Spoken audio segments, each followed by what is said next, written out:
सेरी एवं विशेषकर जदि नारी सशक्तिकरण क्षेत्र में कह जाए ओडिशा रे प्रमुख जो माने निजर प्रतिष्ठा केवल जे आर्ट कल्चर और सिनेमा रे करछन्ती सेटा नुह किंतु नारी सशक्तिकरण क्षेत्र रे वर्षा मैडम को जो प्रकार भाव में अवदान रही योगदान रही उल्लेखनीय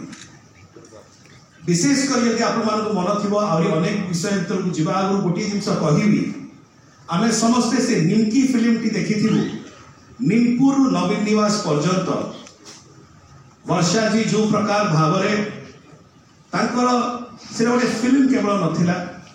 हृदय स्पंदन थिला नवीन बाबू विजु बाबू एवं सेमानकर जो नेतृत्व प्रति यह आम प्रेरणादायक नारी सशक्तिकरण क्षेत्र में से बहु ए प्रकार कार्य करछंती विशेषकर मेंस्ट्रुअल हाइजीन पाई जो प्रकार भाव में सान सान झील मानकर जीवन को सुधारिबा हो सेमानकर जीवन को आउरी उन्नतर करबा हो